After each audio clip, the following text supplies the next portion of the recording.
we're live. We are live. Hello, Facebook. I missed you all. I know y'all missed me too. We are going to have some fun today. I have my favorite tax attorney, Josie, on the live with us today. We're going to do a Q&A on PPP loans.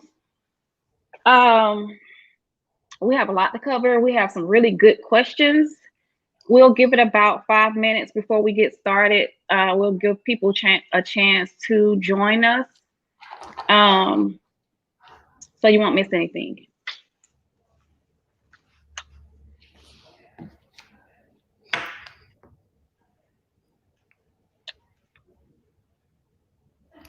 I'm gonna pull.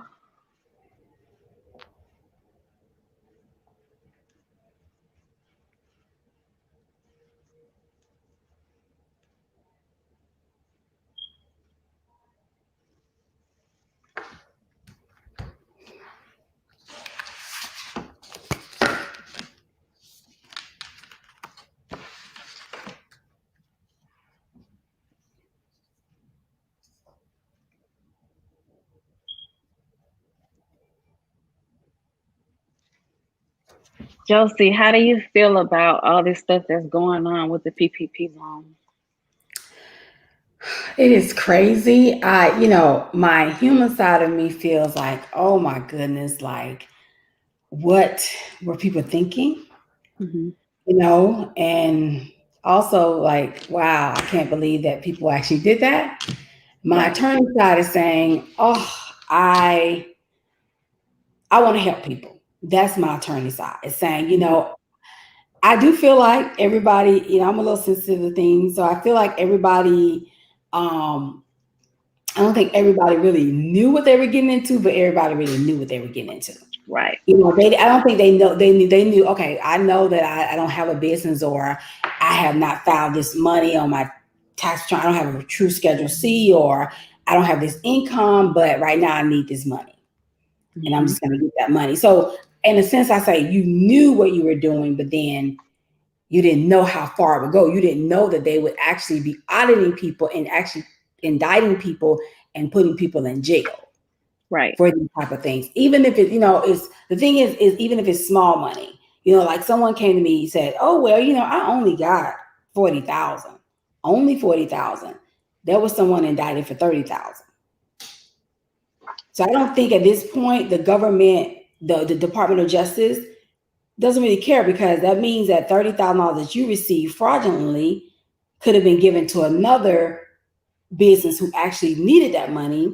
And they missed the opportunity because that money was gone, because that money, the money ran out prior to May 31st. Right. It ran out. And so that was the second draw ran out prior to May 31st, which means someone missed that money because you fraudulently got $30,000. That's how the Department of Justice is looking at it. Right. Not as in, oh, well, it's only 30,000. They're not looking at it that way. They don't really care. They're like, someone else could have gotten that money. Yeah, I had clients that applications were submitted, and because the money ran out, they couldn't get it. And so that's my issue. I don't know, for some reason, our people, Blacks, think that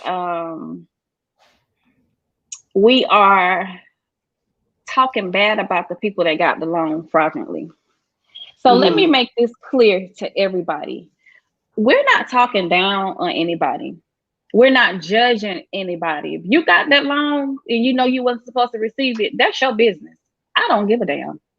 What I do care about is my clients that have real businesses that are really struggling. I'm upset because they couldn't get anything because of the people that received the money fraudulently. And so some of them had to close their doors permanently because they just couldn't afford the rent, and they were really banking on the PPP funds to help them get out of the hole that they were in due to the pandemic.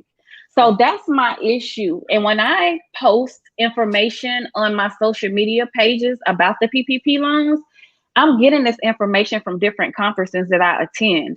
I am not talking bad about anybody. I don't make this stuff up. I just share the information as I receive it.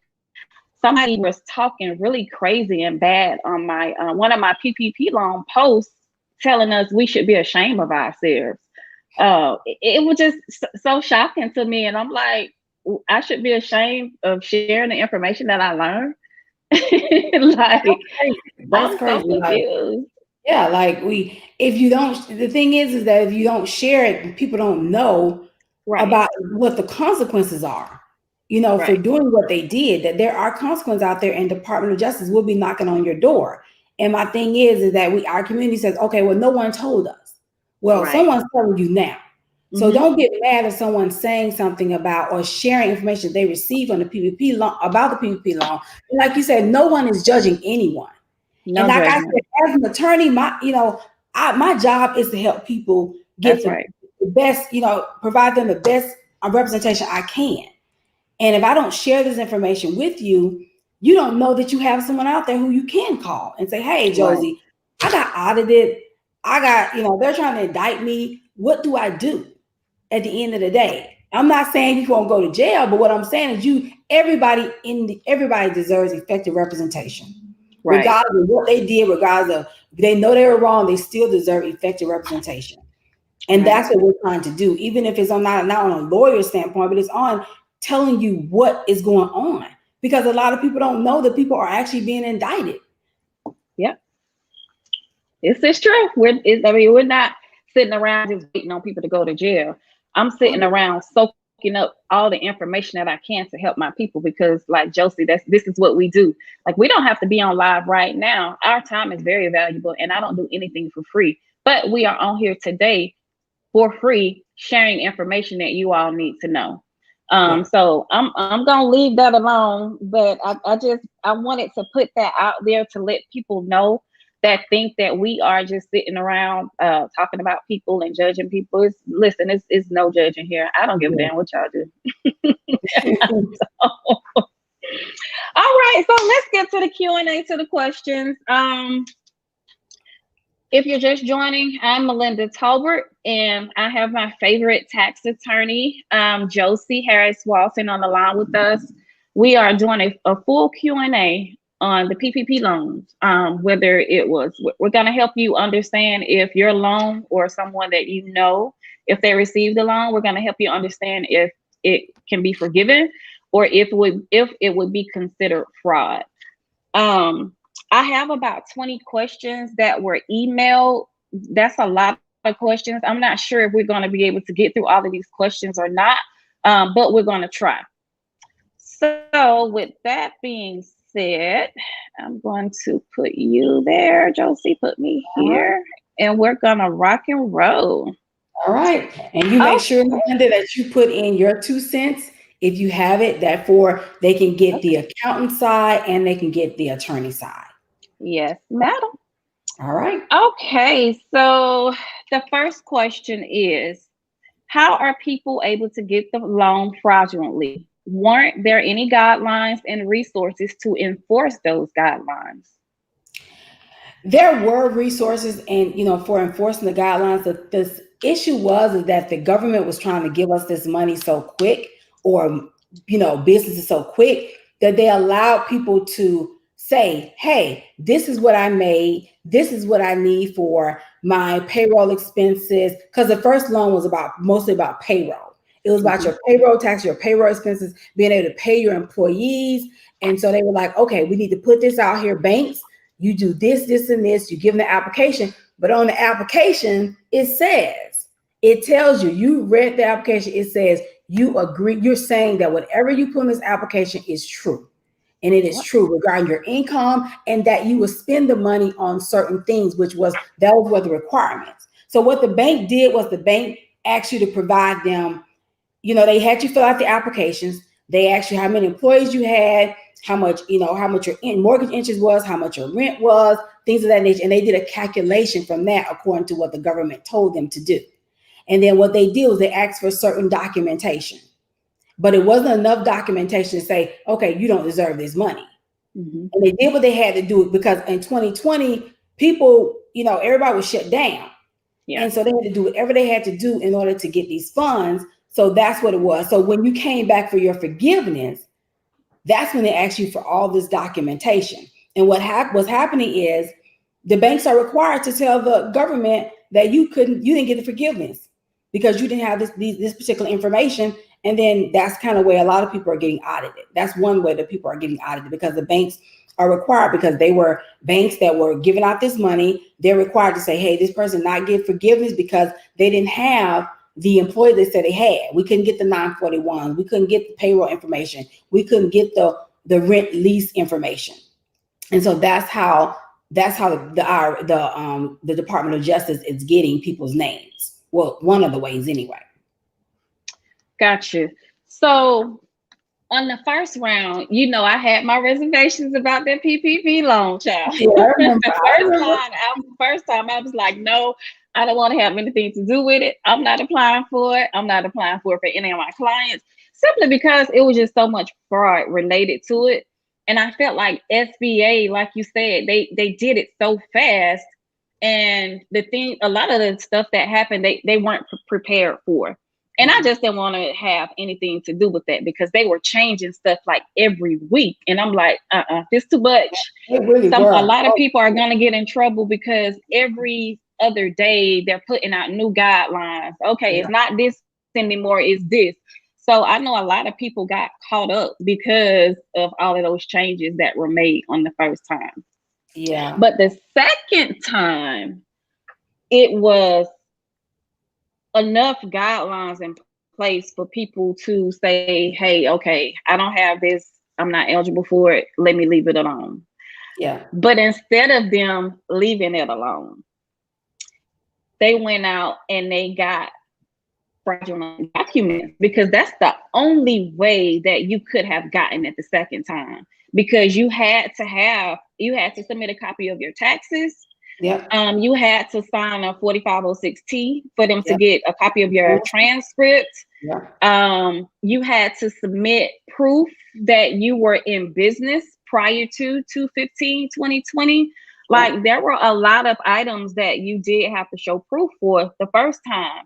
So the second time. So the people that got that loan the second time, that tells me that not only did you receive the loan fraudulently, you submitted a lot of fraudulently documentation. Yeah. Yeah. Yeah. Because at the end of the day, I think, the 2019 tax return, it was already in process. So they had to put 4506T. But if you wanted additional money, or your payroll changed for 2020, you could submit a 2020 exam estimate, 2020 tax return.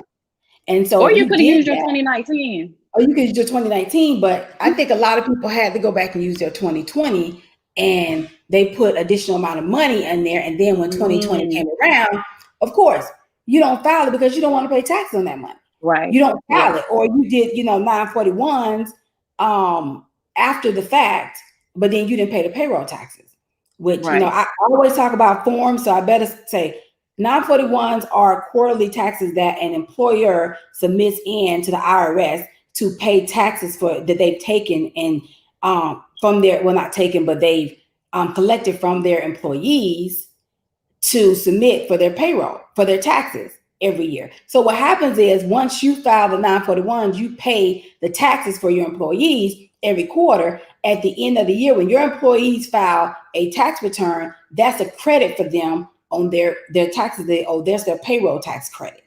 So that's what they were supposed to do. And a lot of them filed fraudulent 941s as well.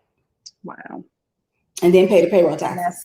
That's for the people that actually had employees. Put that they had employees. But for the people, which majority of the people, well, the ones that I know, they just did the application as a sole proprietor. So it was just a Schedule C. And I from reading the amounts that they got, the 20,000, that tells me that you grossed on line 7 at least 100,000, And you also told them that you didn't have any employees, and that's how they were able to get that $20,000. But when you're audited and they look at your transcript and that business return is not on that transcript, they're gonna know that it was fraud. Yeah. Let's say that they did have a business though, a real business, but they put the wrong amount on it. Let's say their business had they put that their business made $25,000 because they didn't want to pay a whole lot of taxes. Mm-hmm. But they put on the PPP loan application that they grossed $100,000 so they can get the full $20,000. How would that work? What's going to happen with them? That's still fraud, because what happened is you filed over 25. You said you made over 25% of what you actually made. So they're looking at 25% is the amount. They're saying, okay, that's fraud, because somebody could have said, okay, well, I said 25, but I actually end up making 30,000 because it was an estimate. Right. Mm-hmm. But they feel like 25%. If you said over 25%, you did it for the purpose of getting that PPP loan and that additional money. And you signed the 3808, which I think that's the application form. You signed that form saying that this is the true amount that you made. And we all know, and I mean, I understand small business don't have QuickBooks or whatever like that, but the government assumed that you knew what your possible gross amount was going to be. But remember, before Biden got in, it was actually net income that they looked at, not gross. Mm-hmm. Right. So most people put their net, and then they end up, if you hadn't got the loan, if you hadn't got the PPP loan prior to them changing the laws, they went back and asked you that you want to use your gross. Right. What most people did was they made their gross amount a huge amount, but they made sure their net was $100,000. Mm-hmm. But then you didn't file on your tax return when you file your 2020 tax return. Mm-hmm. Yep. Okay. Let's go to the next question. How does the SBA know if a loan was obtained fraudulently? Well, one way, like I said, they're finalized from the bank. If you don't get forgiveness, now that doesn't mean that your loan is fraud. It means that the bank is saying, hey, you probably need to look at this information because they didn't get forgiveness, because they didn't do they didn't have the proper paper. So they look at the proper paperwork. They said they didn't have the proper paperwork. Which the thing is that if you filed your 2020 or 2019 tax returns, and you filed $100,000 to get $20,000, but then when you submitted for the forgiveness, you had $25,000 on there as your gross income. Boom, there you go. It's going to be sent up to the government by your bank. Another way is that I know people know this, but Department of Justice and the IRS is working together. Yep. So if you filed $25,000 on your in the SBA, so if you filed $25,000 on your Schedule C, and the SBA because the SBA had to get your loan to approve it, and they see it's $100,000, they're going to talk to the IRS and say, hey, is this right? Let me pull the transcript. Here it goes, because you agreed on your application that you allow them to pull your transcript. Yep. You allow them to pull your tax returns. Therefore, they have the right to do that because you filed that 4506T with the SBA information on there. So that's another way. So what's happening is the government are talking. Also, there is a hotline that people can call in and say, hey, there is a hotline. I mean, I don't know who would tell somebody, but you just never know. But there is a hotline for the SBA that you can tell on someone who you feel like got a fraudulent tax PPP. Mm-hmm. And you guys do know the PPP is all that loan money that we got or that people got is doggone. It's there's a list out there. It's public records. It's public records. So that's what they did not know. Anybody in your county can go. Now, don't get me wrong, they gotta know your business name. But if they do, some people even put that, because independent contract, they could put their name. Yeah. All you gotta do is type your name in there, and boom, you come up, and it says how much, and that person mad with you, and they say, oh, you know what? I'm finna get on the hotline. I know this person ain't got no business, They work at this particular place, blah, blah, blah. They call SBA, and what's going to happen? SBA is they're going to look at it. They're going to make sure it's okay. They're going to look at it. They're going to say, okay, then they're going to call the Department of Justice and the IRS, and they're going to go do their due diligence. So there's so many ways that people have gotten, their names have been pulled up and have been audited. So when I was in a conference a few weeks ago, they were talking about the PPP loans, all the fraud and everything. They said that the Internal Revenue Service now has a PPP loan task force. They do, with Department of Justice, yeah. With Department of Justice. Yeah. That's crazy. So they do. Yeah. They formed the task, and the reason why they did that, because, and I mean, they were probably gonna do it anyway. But one of the things that the director of the IRS said was, or the SBA, one of them said that a lot of people called in, business owner, complaining that they couldn't get the money, and they didn't understand why all this money was gone. And they said, you know what, let's do a task force. So now there's a task force out there, which includes the Department of Justice, the SBA, as well as the IRS. So all those government, and people don't realize government agencies talk. They talk. They may not. They talk. They can pull up in the system and find someone and put it up in the system and know exactly what you did. If you got unemployment, you got unemployment, and you was getting the PPP loan, come on, like they're gonna pull that up. They're gonna know you got unemployment because they're making you file the 1099. Yeah. They're making you file, and not only that, they're gonna call the Georgia, for us, Department of Labor, and say, hey, this person got unemployment, but they also filed a PPP loan. Okay, we're going to audit them. They're going to audit you. They're going to audit people who are legit. Right. They're going to pick people, random people who can audit, but they're going to audit everybody who's over 2 million, and they're going to audit everybody who somebody called on task force. The bank said they can get a forgiveness. And they're also going to audit people who the IRS said that they had 25% over the amount they said that they claimed on the PPP application. Those are the 4 things, the 4 ways I know as of right now. Things are changing every day. They're bringing on new stuff. We're trying to make sure we're on top of it. But those are the 4 ways right now that you can be audited. Have you heard that one of the ways that this government is doing investigations is they're monitoring people's social media pages to see where they're spending that money? I have not heard about it, but I have heard people who have been on social media and they have they got audited. But I don't know if that's the reason, but that's I know people who went on there talking about what they how much not what they receive, but like flashing their different things and stuff like that. And so, but don't get me wrong. Once they do audit you, they are going to go back to your social media. They're going to look up everything. I get audits, just regular random audits, and they go on people's social media. Right. People don't understand.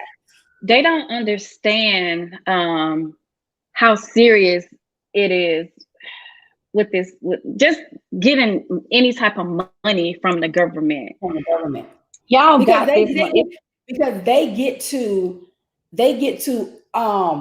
look at your records and your books. So so even if you are clean cut, you got everything together, have your books together, because when you got that money, you gave them authority to look at any of your records. And that could be if you're an independent contractor and you had a personal bank account. That means they can pull your personal bank account and see all of your transactions. Yep.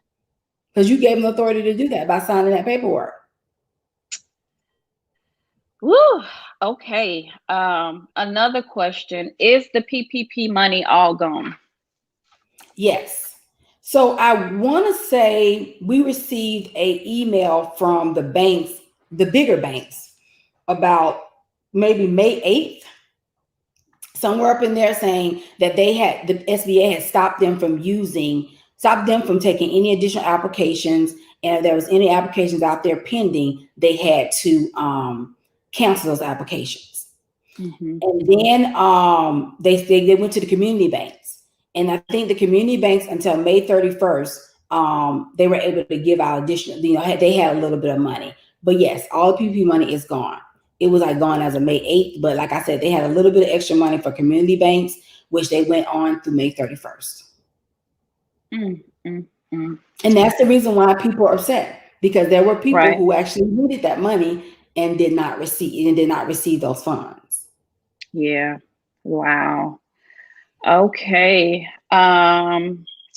Another question numbers. Oh, this is a good one. If I paid someone to do my PPP application and they lied, will I get in trouble? Yes, they did not sign their name saying that this was true and accurate. They did not sign. There is nowhere on there where you're going to be able to see any preparer's name on there. I haven't seen it yet. I haven't seen where any preparer. I think eventually they may come out, but they're gonna get the people first, because you signed it saying this was true. And I looked at the applications, because I had some people who said that. They said, some people contacted me saying that, well, I had this person do it. I didn't know what they were doing. They had me having so many employees. I don't have any employees, because of course, the more employees you have, the more money you receive.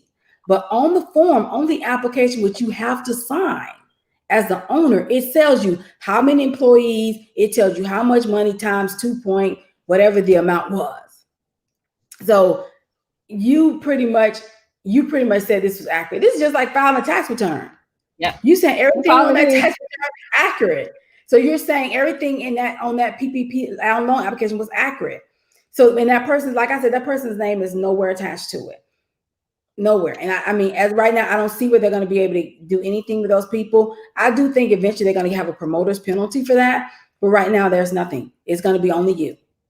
So I was told that the people that are doing the loans fraudulently, not only are they going to investigate them, but they're going to investigate the people like in the neighborhoods that are going around doing all these fraudulent applications as well. Eventually, but not right now. Yeah. Yeah. They got to pull, because what happens is they got to pull all these applications. They got to get you for fraud. Then what they're going to do is they're going to say, well, if you give me somebody's name who did this for you and did other people Snitch. And got money from it, then I'm gonna give you a little bit of time off. I may even give you probation. And what's gonna happen? Because I'm just saying, for me personally, oh yeah, this is who did this for me, and they got a 10% of my money, and now I'm the one who's going to jail. So of course I'm gonna say. So eventually they're gonna have a case, but the way they have to do it first is they have to get the people who actually sign the paperwork, get them to snitch on someone else, or the people, people going around the neighborhood telling you, this is what you can do, I can help you with this, getting this loan or whatever. And then that's how they get the investigation against them, because they're not going to come to me from doing all this and just doing, representing taxpayers. The IRS or the Department of Justice does not come after you unless they have something to come after you from. And they come after you, and then they say, I really want the big fish, but I'm gonna get the little fishes as well too. Then I'm gonna go back and get the big fish. And that's how I've always seen it happen. Right. So the people, let's say they got $20,000, and the person that they paid to do the application for them, some of those people were getting like $5,000 to $10,000.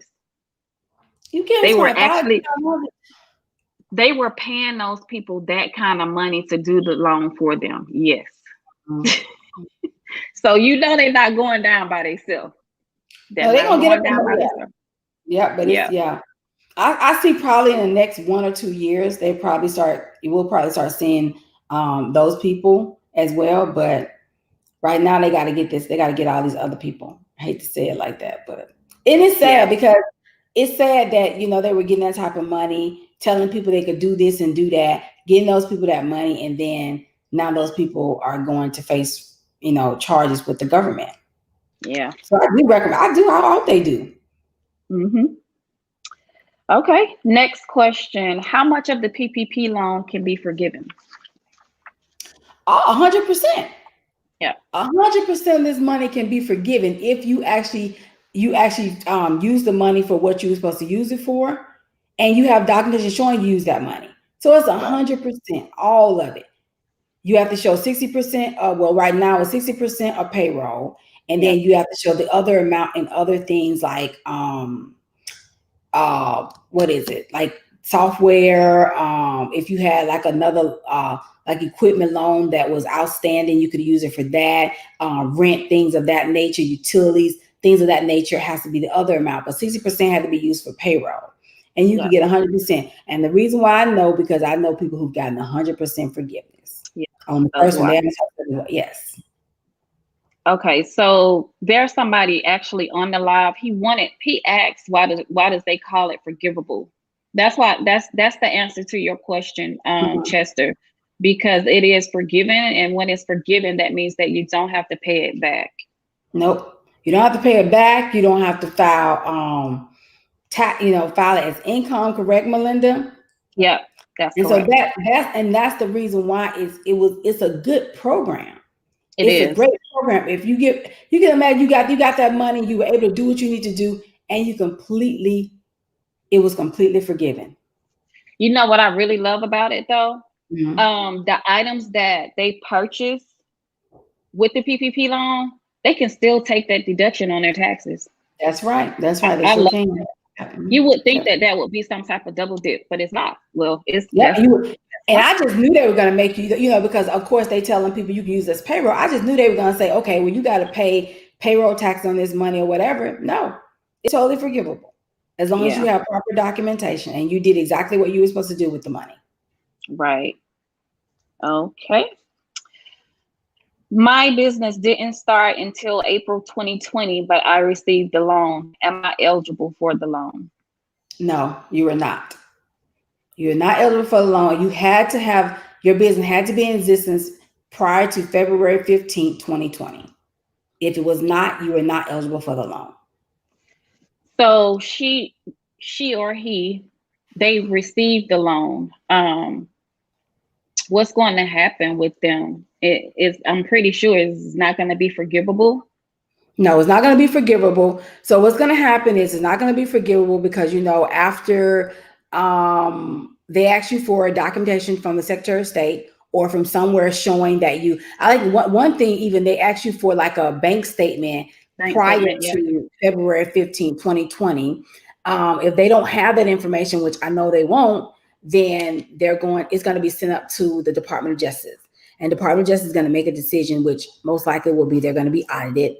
The next thing that's going to happen is then, they're going to try to indict them. An indictment just means that a grand jury has decided there's enough evidence for the Department of Justice to charge you with charges. It doesn't mean that you're going to jail, but at the end of the day, I need people to understand when they look at this stuff and it says indictment, that means that there's charges. Now they got to go through the process of actually showing that you did something fraudulent, which, to be honest, if you filed and you knew you didn't have a business prior to February 15, 2020, then that was fraud. And I hate that. Yeah, me too. Yeah. Okay. Can I pay myself with the PPP loan, and what percentage can I use to pay my employees? So what people need to understand is this, it says paycheck protection, which means you can pay yourself payroll. You can pay your employees payroll. There is no percentage, but what you have to understand is when you're doing this, you have to pay yourself just like you would have paid them prior. Right. You have to show that, on your 941s, how you pay. This information is on your 941s forms. It's on your tax return form when you're doing your wages, things like that. So you pretty much, you can't go and pay your employees $100,000 when you weren't paying them but $25,000 prior to February 15, 2020. That's what people don't understand. So you got to do it as if you were paying that amount of money to them prior, and as well as yourself. So what I've recommended for people, and Melanie, you can say, put your 2 cents in on it regarding if you're self-employed.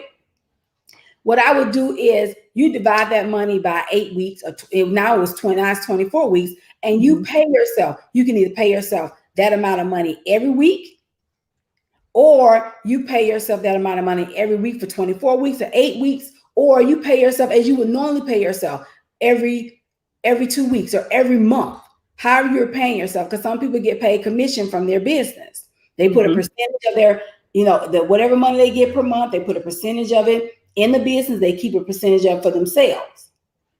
And so it's all about paper trail.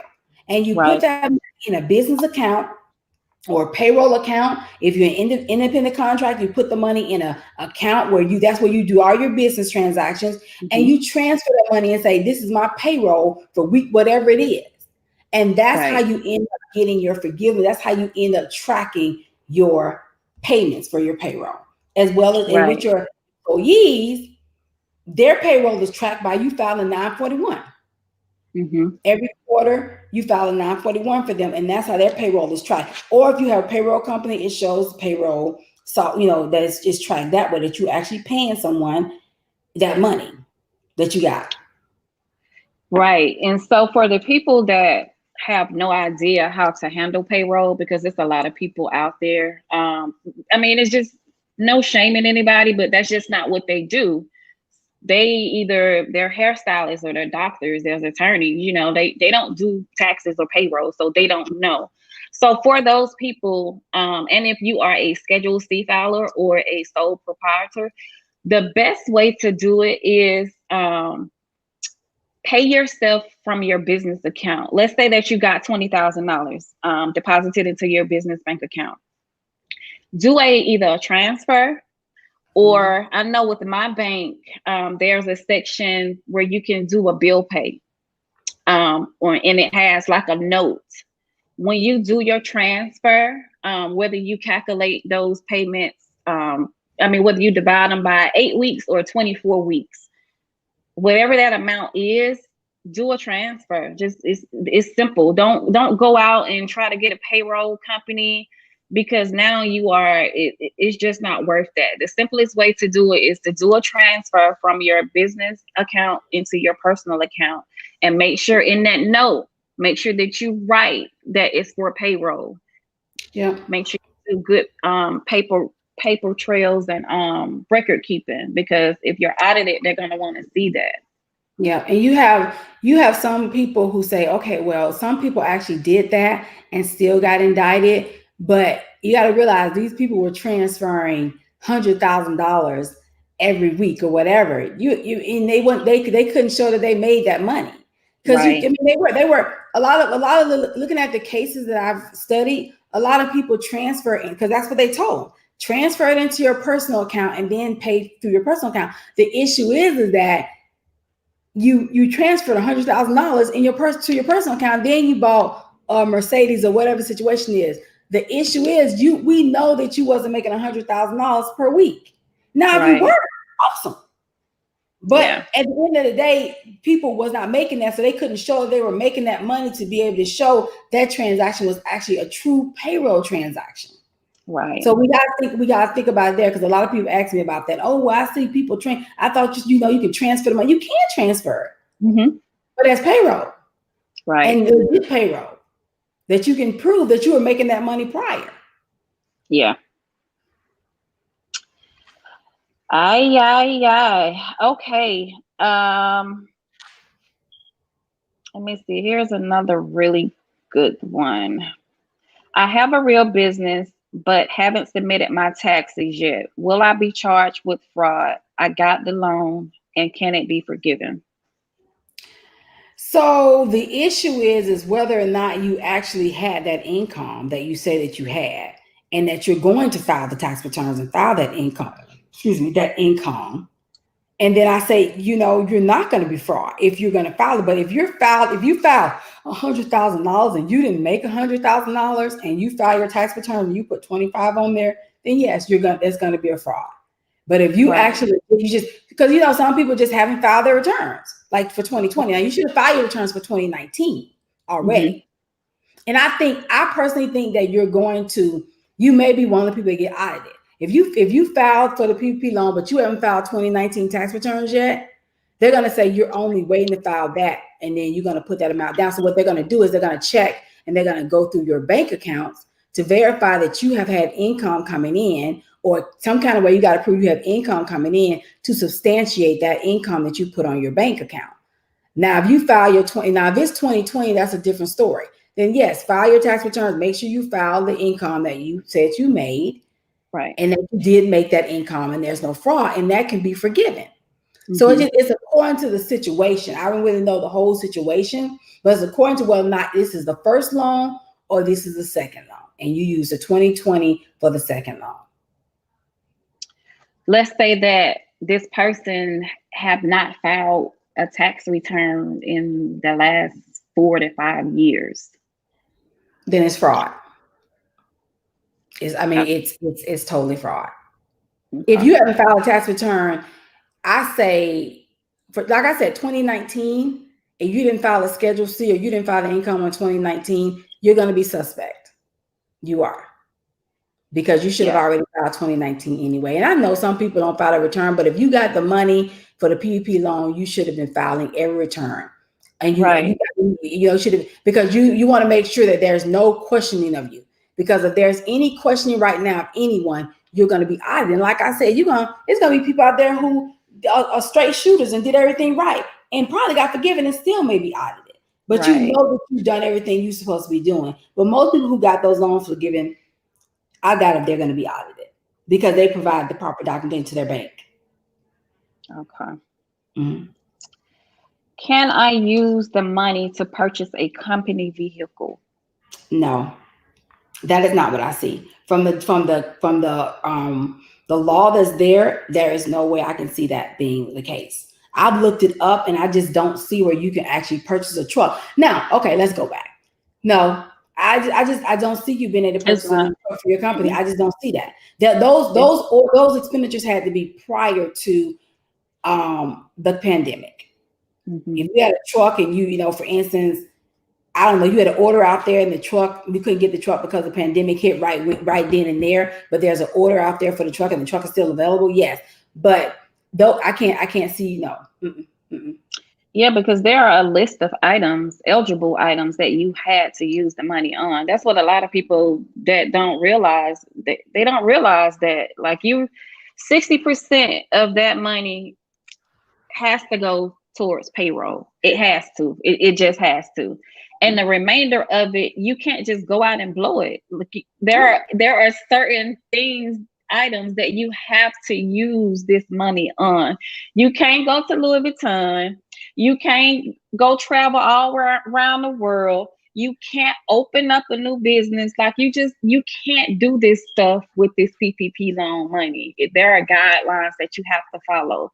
And that's where a lot of you all are messing up at. You are, y'all going buying designers, y'all buying features on Lil Boosie. Did you see the Lil Boosie the PPP loan video Lil Boosie did? Yes. Boosie said he made so much money off y'all with them PPP loans. Y'all, that ain't what it was for, y'all. Because on the video he said, I ain't touching that. He said, I ain't touching no government money. He don't care what it is. Right. He ain't touching no government money because he know how the government is. He ain't touching it. This is what he said on the video.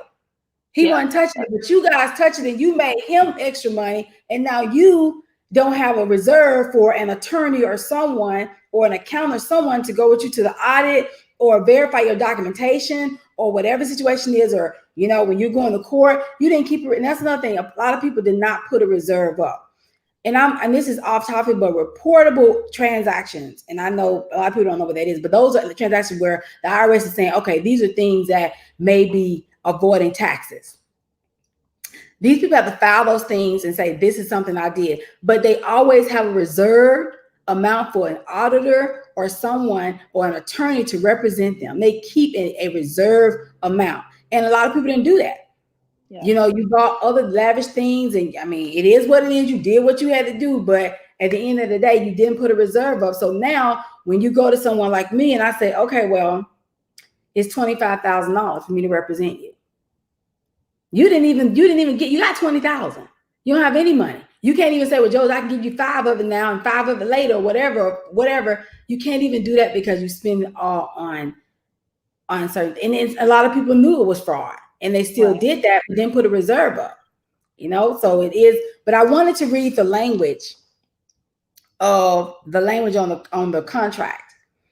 Okay. At the end of the contract, it says the funds will be used to retain workers and maintain payroll or make payments for the mortgage interest, rent, utilities, covered operational expenditures, covered property damage costs, covered suppliers costs, and covered worker protection expenditures as specified under the Paycheck Protection Program rules. I understand that if these funds are not knowingly used for unauthorized purposes, the federal government may hold me legally liable, such as for charges of fraud. That's exactly what this says in that application, and that's what they're going to go by. So when I represent somebody, the first thing they're going to do is they're going to say, Josie, didn't that person look at that? Didn't they sign that saying that this is what they said they were going to use that money for? Didn't they say you pretty much give the government right to make you legal liable and charge you with fraud?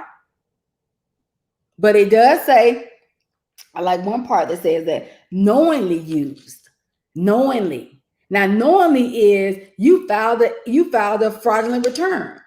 You filed, you edited, people edited their Secretary of State documentation to say that their business was prior to February 15, 2020.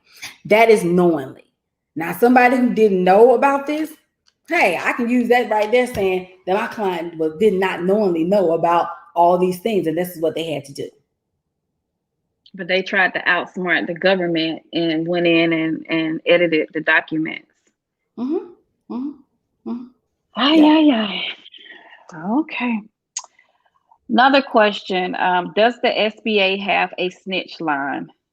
I think we already talked about it. Yes, they do. They have a snitch line. I cannot think of what the number is. I'm not going to give it to y'all anyway because don't snitch on me. I ain't giving out that number either. I ain't no snitch. But if you go on the SBA, there is it may not be called a snitch line, but it's called, I can't think of what it is. PPP fraud complaint or something like that. And you can call, and it's anonymous. And you can put somebody out there, and they most 9 times out of 10 they're gonna be out of it. So the people that, if you know you did not have a business, you know you ain't have no business getting this money, stop flashing it on social media. Please. You are putting a case on yourself. If you got a lot of haters, a lot of y'all claim y'all got so many haters. Your haters are going to report you. They see you taking these trips. They see you shopping. They see you riding these nice cars. You got a nice house.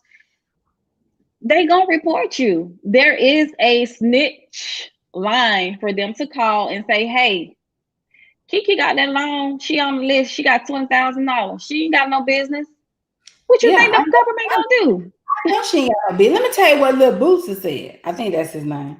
He said that he was like, you know what? If I'm out here and somebody riding up with some kind of car, and I know this person just was driving another car the next day. That's what they're looking at. So it's like, don't flash all that stuff around, not just on social media. Don't flash it, period. And he was saying also, if my baby mama come up, she ain't talking to me now because she got this little money. What they gonna do? I'm gonna call and say, hey, my baby mama I know she ain't got no business, and she got $20,000. He pretty much put it out there, like, because that's like you say, you say you have these haters, and you do have people that, I'm telling you, in my community, and it's sad, people were actually going into this website, sharing it on social media, and actually putting in people information to see how much money they got. Now, if you got that much time in your day, that's on you. But I don't.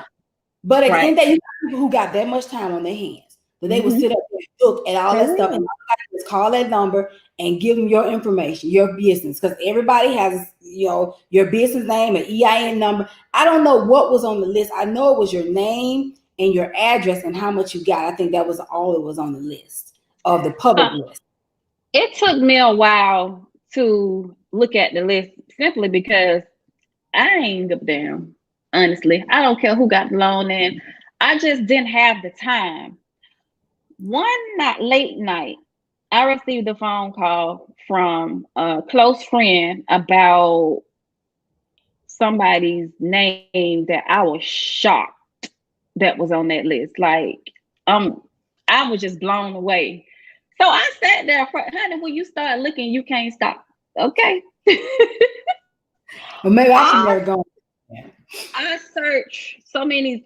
You can look at it by the zip code. You can look at it by the name. Like there are filters on it that you can view the names.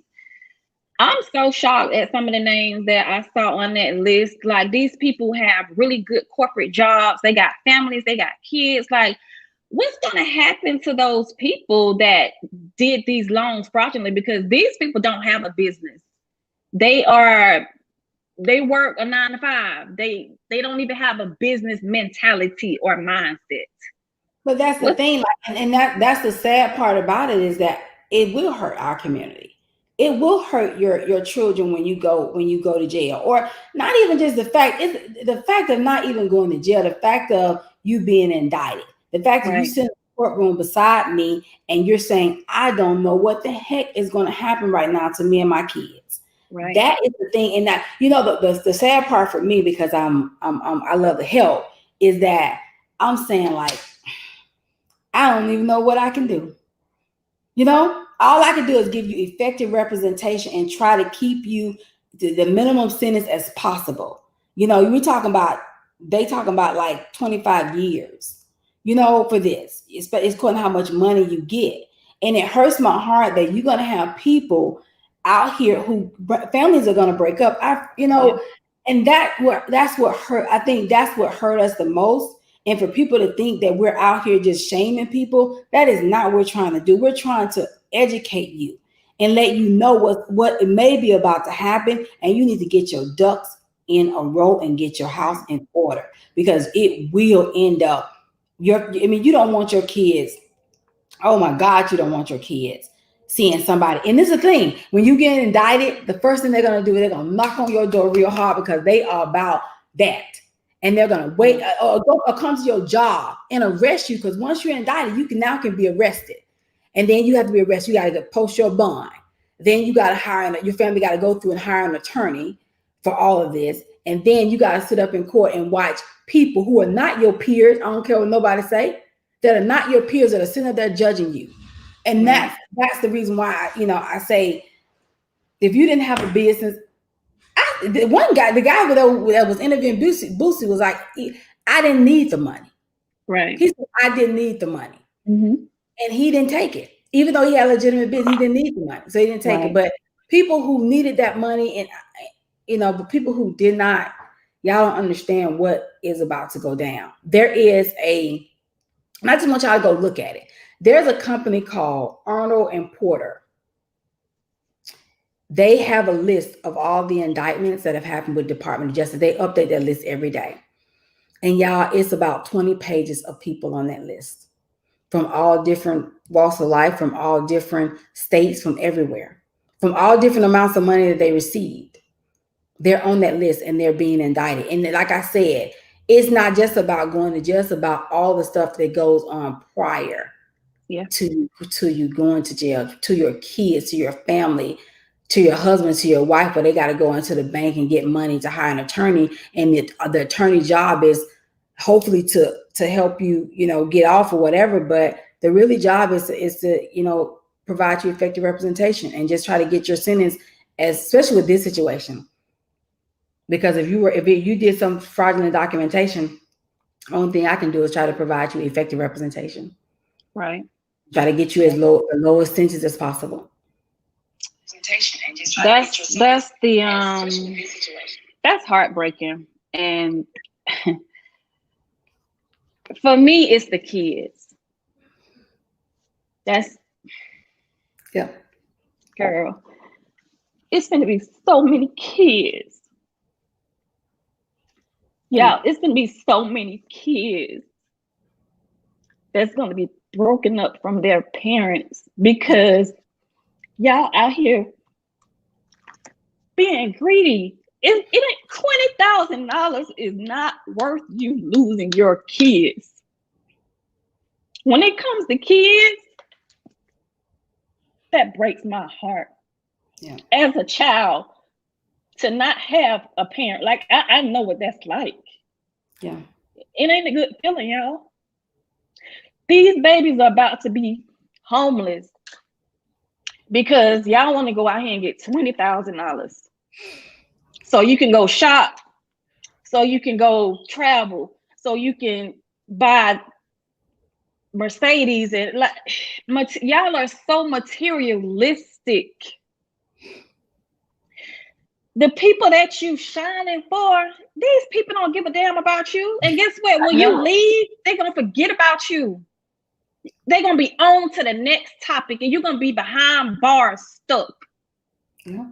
Now your family, you finna put your family in a bind because they gotta put money on your book. They gotta take care of your kids. Man, ain't nobody gonna take care of your kids like you.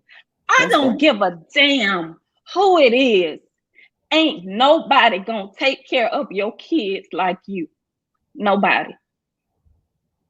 So while y'all out here doing all this crazy stuff for these few little dollars that's not gonna last, think about your kids. Yeah. Think about your family. I know y'all didn't know that y'all information was gonna be public records when y'all got these loans. Nobody did. Nobody knew. Y'all setting y'allself up for robbery. Oh yeah. It's people sitting, laying low on y'all. It's so many people in the neighborhood with a kill or be killed mentality. Y'all posting this money on social media. What do you think is going to happen to y'all and your family? So when I share this information on social media about these PPP loans, trying to help y'all, trying to talk y'all out of getting these loans, it's not because we are trying to shame anybody. I'm looking out for y'all kids. Yeah. That's all. I want y'all to make better decisions when it comes to stuff like this. And y'all making crazy remarks talking about the white people do it all the time. The government did this to us. The government did that to us. Y'all sound so crazy. And people need to understand. And I mean, I know I'm a part of the justice system, but it wasn't designed for us. I'm just gonna be honest. It was not designed for us at the end of the day. So it don't matter what the next person did. It's about you. Right. And then that's the problem. People want to sit up here and talk about what somebody else did and what the government owes us and all that stuff. I'm sorry. It was not designed for us. That's why attorneys fight so hard. Yeah. And people want to say, oh, we just want y'all. No. Yeah, we don't just want your money. We fight hard. And I care about every one of my clients that I have. And I sit up there with you until the end. But it's sad when I didn't have to even do that. Right. Yeah. You know, I didn't have to do that. I didn't have to do it, because if you had to do what you're supposed to do and not file this fraudulent information, we wouldn't be sitting here. So don't put the blame on nobody else and talking about what everybody else doing. Right. It ain't about everybody else. We're talking about our community and our people. Yeah. I'm sorry. I have a very soft place in my heart for kids because I went through so much as a child, and I just don't like to see kids have to suffer because mom or dad is being greedy. And I saw a lot of people name on that list, and I'm praying for y'all. I'm praying that y'all slip through that crack and don't get caught and don't have to go to jail. If that is the case, you're still gonna have to pay it back. Yeah. They're gonna put liens on your assets if you don't pay that money back. Now your tax return is affected. Your government benefits is affected. If you get in Social Security, that's affected. Some of y'all are retired from military. Those benefits are going to be affected. Because you don't understand that. Like, you don't understand. Department of Treasury Department of Treasury can seize any assets. People talking about they can't seize any assets. Yes, they can. They can say they may not be able to get all of it, but they can get some of it. They actually get most of it. Yeah. So they can seize your assets. So anybody tell you they can't levy, that's not true. They can definitely seize your assets, your bank accounts. That money, even if you get Social Security, that my money goes in a bank account, they can seize that bank account. Now you got to go back and show them that it was Social Security money and they only could get a portion of it, but they still can seize it. And you know how much work that is going back and trying to get your money when you had a bill that was due? And now your bill can't be paid because you ain't gonna get right. that money back immediately. It don't work like that. Right. So like it's so many more things tied to this than just the PPP loan or Right. just the money you got. It's so many other things that's tied to this. And that's what we want people to understand today. And they have your bank account information already because you gave it to them. You gave it to them. Yeah. Like I just really think that a lot of people just they made a mistake and got the loan because they really didn't think it through. Yeah. They didn't think it through. They thought, well, these people out here getting all these millions, I ain't getting $20,000. They're not gonna be studying me. They ain't gonna be worried about me and this money.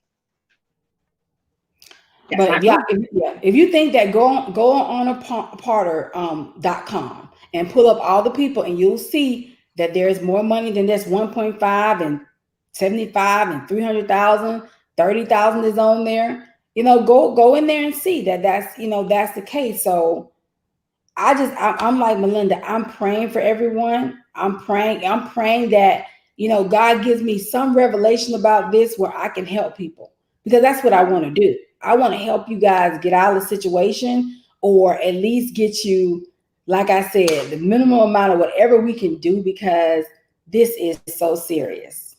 It is. It is so serious. Okay, let's get back to the questions. I'm sorry that people know when it comes to them babies, I fight for them babies. I fight for them and I feel for them because they didn't ask to be here. Those kids did not ask to be here, so they don't deserve to have to live without their parents or lose a parent, or now they're put in an uncomfortable situation to live in because one of my parents went out and did something they wasn't supposed to do. And a lot of them, they didn't even have to do it. Some of these people have good corporate jobs and didn't need that money. They just wanted it. They were just being greedy. Okay. Another question. My daughter received the loan fraudulently. How can I help her? Ooh. All I can say, to be honest, is get her effective representation right now. Put a reserve back. I'm assuming she has not been audited yet. She will be. I don't know what kind of fraud she did. I don't know if she docketed documentation, if she didn't file have fraudulent tax returns. I'm not really sure. But right now you need to find a reserve and put up some money to get her effective representation. That's all you can do for her right now. There is nothing else. And I'm one of those people who I'm always finding some kind of way to do something, to figure out something. I'm always about putting together a puzzle. I want to figure it out. I want to get the best thing I can do. But right now with this situation, that's all I can say. And that makes me feel bad. That's all I can say right now, is to get her effective representation, put money back, to make sure when they do come knocking at her door that you have enough money to be able to hire someone to represent her. And maybe, like I said, we don't know. They may get to the point where they're doing restitutions, and which means that you just have to pay the money back. I don't know, but right now that's not the case. It's not the case. Everybody they put in big charges. So I haven't seen anybody that just got, nobody's really been actually, a couple of people been in jail, but I don't think they've been actually charged yet because of COVID, and we're still waiting. The courts are not open as much, but I don't see anybody getting restitution. I'm not saying that's not going to happen. Mm-hmm. The guy, I followed the story on the guy from Love and Hip Hop. I can't remember his name right now, but I want to say that he's already gotten his time, and it was over 100 months. Okay. So, and it's restitution because it's wire fraud, bank fraud, fraudulent. Yeah, there's so many different charges. It's not just one charge because I got the PPP loan. That's not the case, y'all. It's a shitload of charges, and it's federal. This is not state. It's federal. Yeah, it's feds. Federal. Okay. Yeah, if I pay the money back now, will I still be charged with fraud? Yes. Because I recommend it. Don't get me wrong, because that can help you with your charges. They can Right. definitely help you with charges, but you will, because you signed paperwork. You put fraudulent information on a government application or government paperwork. So yes, you will still be charged. And I think about, I hate to say it, but by paying it back, you're opening yourself up anyway. My recommendation, to be honest, is have the money sitting there to pay it back. But don't wait. It's just the lawyer in me Yeah. talking. But Right. I would Right. not open up Pandora's box until I had to open up Pandora's box.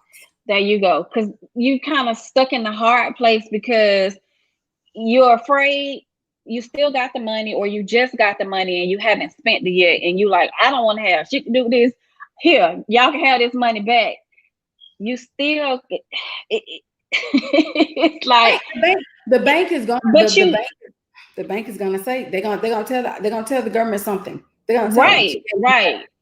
Because it's not that simple. Because you could be one of the ones that get to that little small crack. But because you've given it back, now you've opened up a case. So it's kind of like a catch-22 with that.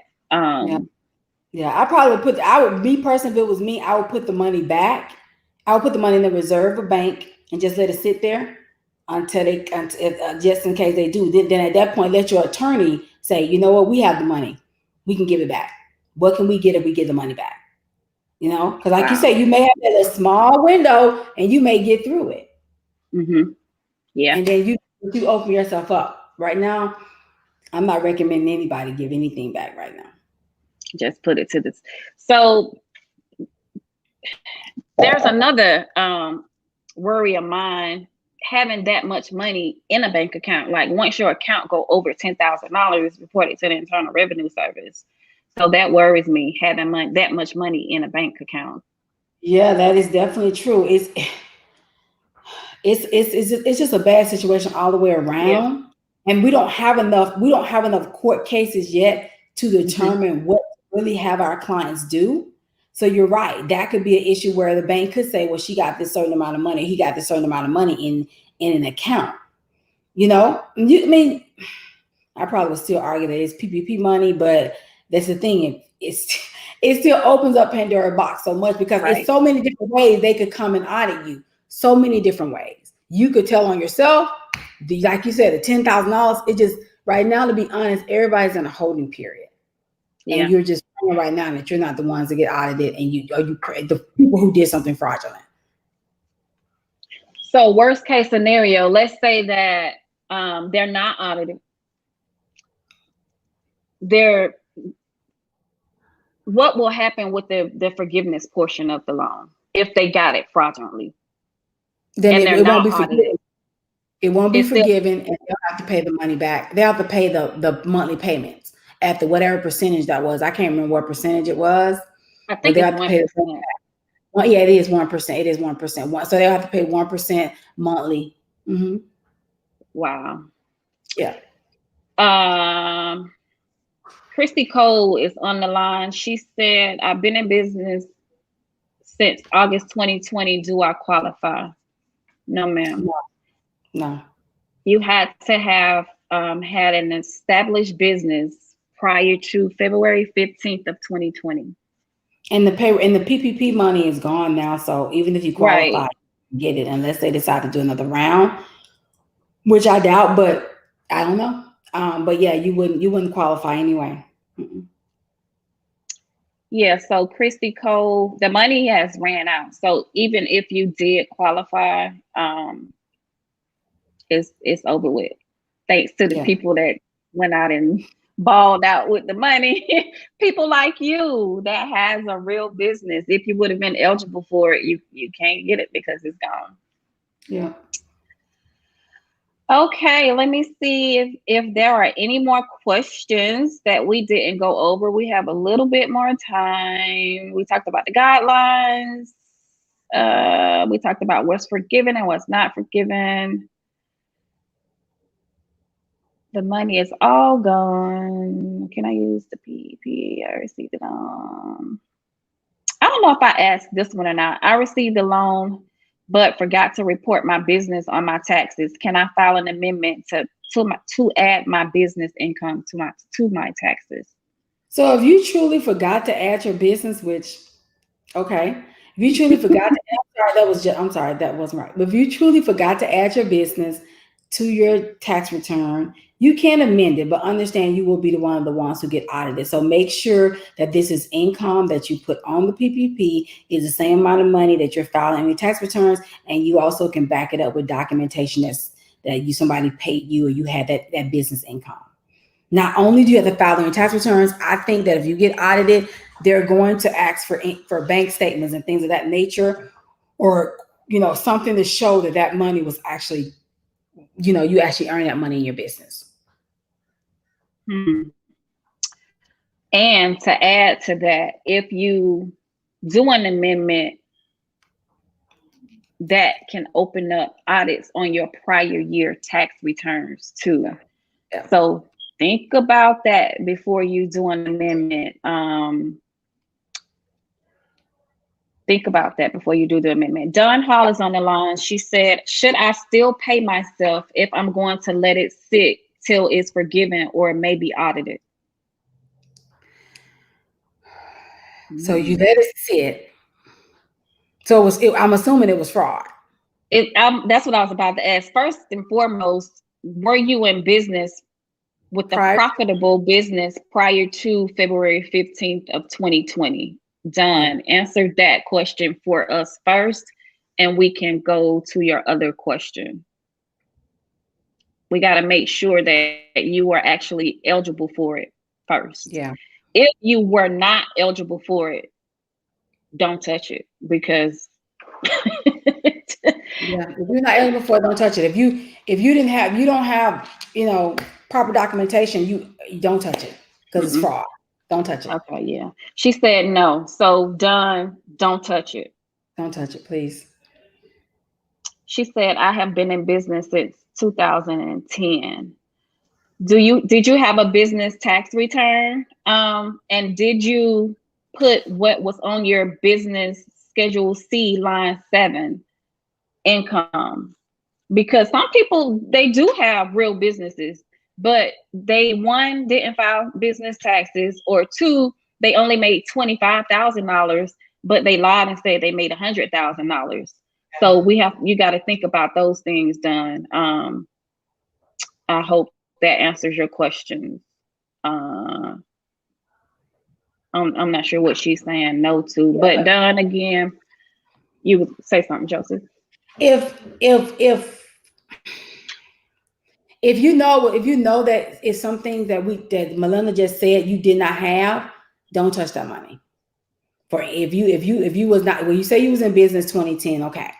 If you was a profitable business and you filed $100,000 on the PPP loan application, but technically your business only made, let's say, $25,000, then I said don't touch it. If you never filed a tax return on your business, a Schedule C, or even if you have an independent contract, whatever, you didn't file any business income, don't touch it, because all of that is fraud. Right. And I'm glad she asked that question, because to everybody that has a business, a real business, you got your business bank account, you got your business license, you're registered with the Secretary of State, you file your business taxes, you filed a loss. You had zero on line 7 where your gross income is. You told the IRS, I made $0 and I had $25,000 in expenses, but I got a real business. I qualify for the PPP loan. No, you don't. Whatever is on your Schedule C line 7, that amount is what you were supposed to put on your PPP loan application. Some of y'all lied on that line, and that's where you're going to get caught up at. So just be really careful with that. And filing an amendment, I don't know. It opens up Pandora's box. To me, it opens up Pandora's box, not only for the PPP loan, but also for the IRS, like Melinda said, to audit you, and they can go back 3 years and audit you. And if you have zero on your tax returns, and for 3 years you had zero on that gross receipts, You're They a can say hobby. you're a hobby. You're not a Yep. business. You got a hobby. Your hobby. And actually, Josie, if when it's criminal related, they can go back as many years as they Oh, want that's right. They for sure can. audit. Because what they say is you defrauded the government. So now Hmm. they're saying all your tax returns was fraud. So now they can go Yep. all the way back and audit all your tax returns. Right. Yep. Yep. Yep. Yep. Okay. I think that is all the questions. We had a lot of, there's one more. I was hoping that we had time to answer this one because this is a really good one. My boyfriend is incarcerated and his baby mama got 2 loans in his name. What do he need to do? I mean, he's incarcerated. Mm-hmm. It's the girlfriend that's gonna get the baby. I mean, was the baby mama? The baby mama is the Baby one who mama. get. She is gonna, because first of all, she signed a federal documentation saying that she was application saying she was somebody else.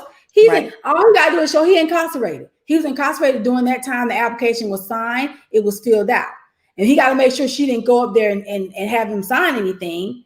But technically, if he didn't do anything wrong, it's gonna be on the baby mama. Period. I Right. don't see him being on him unless, like I said, he went, she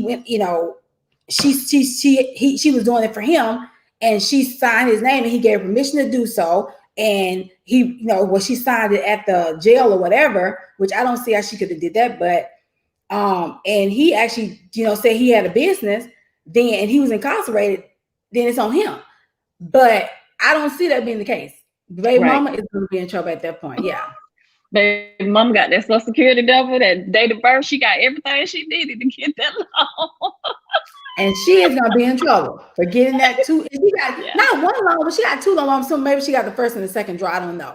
But how she get the second draw without docking up paperwork? I don't see how she did that. But That's interesting too, because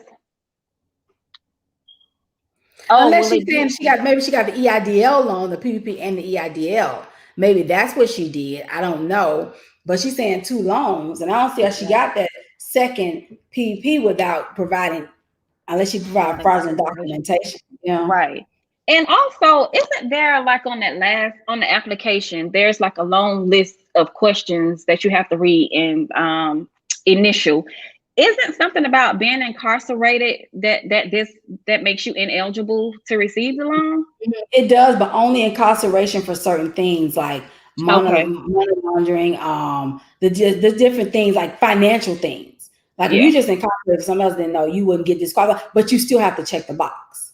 Right. So maybe, Yeah. yeah, you're right. That she shouldn't even. That's fraud right there, checking the box. I don't know what he's incarcerated for, but yeah, but it asks you the questions, but it only disqualifies you if it's certain things that you were incarcerated for. And so the people, let's say the people, they got real businesses, they put the correct gross amount that's on line 7. They did everything correct on the application. They got all their paperwork together, but they are a convicted felon. Won't that make them ineligible? I think if you were a convicted felon for like the prior, I think it was like 3 years on the application. Yeah. You know what? Let me see. I know what you're talking about. I don't think I have the application in front of me, but I do know what you're talking about on the application. And I think so. I think that's yeah. If you were I think it's 3. Let me see if it's 3 years. I think it is, but I cannot remember. Now I'm gonna have to go back and research that and see. But that means you check the box and you still you lied. Right. That's the thing. So they're not reading this stuff. Even though this person had all their paperwork and all their T's crossed and I's dotted, you still won't be eligible if you are a convicted felon. And I don't know the number of years off the top of my head, but I'll post it on my Facebook page once I look it up after the live. It was something about being incarcerated and bankruptcy as well. It was something about being in bankruptcy on there as well. Yeah. So I'll post my it thing on is the just group. answer the question properly and then let them determine if they give you the money, be like, well, I answered the question correctly. Right. Yep. I said this, Mm-hmm. and therefore they can't say that you put, you answered it fraudulently on a federal documentation. They can't say that because Right. it may not excluded you, but you didn't know that, but you lied anyway. Then just to Mm-hmm. get the money, and that's fraud. Yeah. Okay. The last question I have, it says, I have a real business, but didn't spend all the loan on payroll because I did not know I had to spend it on business stuff. What will happen to me? You'll be audited. But I mean, clearly I understand what you're saying, but the issue is that I just read that paragraph that's in the application saying what you need to Mm-hmm. use the funds for. Therefore, if you didn't use the funds for those purposes and for all payroll, you're going to, when you apply for the forgiveness, you're going to be not denied the forgiveness because you didn't use all the money. Your name will be sent up to the Department of Justice, and then they will make a determination on whether or not they should audit you and indict you. Yeah. Because you have to use the funds for that purpose. It's not just about getting the money, but it's also about how you use the funds. You can be a legitimate business and you go out and you use those funds improperly, and you still can be charged with fraud because you Right. defraud the government to do other things with the money. I don't know what the money was used for, what else it was used for, but technically that's what's pretty much going to happen. You're going to probably most likely get audited. Yeah.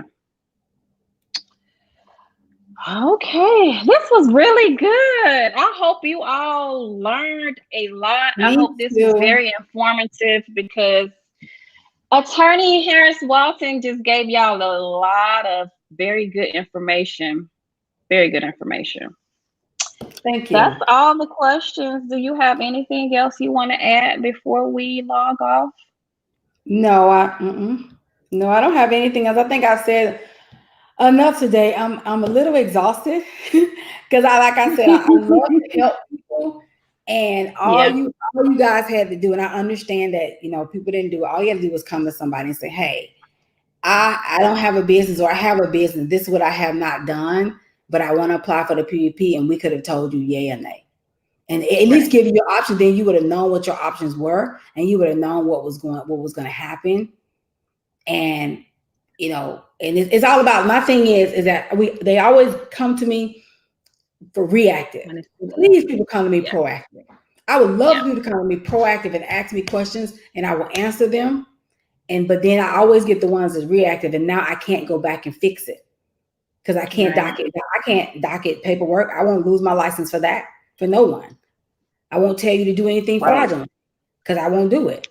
So at the end of the day, like, I just, I think I wish people had came to me prior, or to an accountant, or to someone that they trust, because I know Mhm. that somebody said, "Oh, well, I can do this for you and I can, so much percentage or whatever."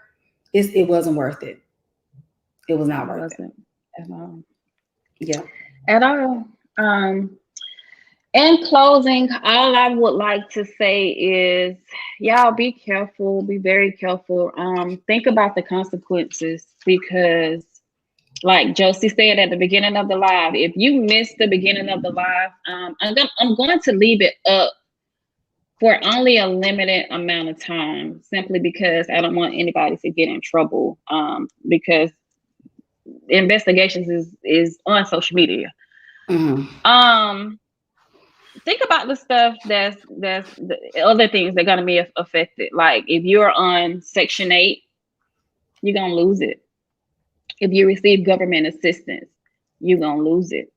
Like all the government, they all talk. Like Josie said, they're talking to each other, so they know that you on Section 8 and you got this side business that they didn't know about, and you didn't told these folks that you got made $100,000 in payroll. Now you can lose your Section 8 and your food stamps. Where the hell you and your kids gonna stay at? Like y'all not thinking this through. Yeah. And speaking of that, I don't know if you saw, but I saw a couple of sharings on some of the apartment complexes, which are Section 8 apartment complexes, saying that, Yes. I do know that we can go and see it's public record. If we see that your name is on that list, we're going to adjust your rent accordingly or whatever, something like that. The letter said. I'm like, what? So so just saying, by you saying that it affects so many other things besides a PPP loan. Well, this is good. I'm exhausted as well. I need a glass of wine. What time is it? It's almost 1:30 and I need some wine. Already. So. Well, thank you so much, Josie. I really appreciate you. You know, you are my favorite tax attorney. If somebody really needs your services ASAP, please tell them how they can reach you. So you can either go on my website, it's thewaltonfirm.com, and you can schedule a consultation with me, or you can actually call my office. I'm in the Atlanta, Georgia area. It's 678-977-7080. Those are the best two ways to set up an appointment, and let's just have a conversation. Let's talk and see what we can do. Because like I said, everybody deserves effective representation, regardless. Right. Yeah. No judgment zones, people. No judgment zones. I mean, it's no sense of being shamed now. It's done and it's public records. Right now, you need to be proactive and get help before they come knocking, so you'll know what to do when and if they come. That's right. All right. Well, it was amazing today. You all have a good day, a good week. I'm exhausted. I will talk to you all. You're welcome. I'll talk to you soon, Josie. Thank you so much. Bye. Bye, Facebook Live.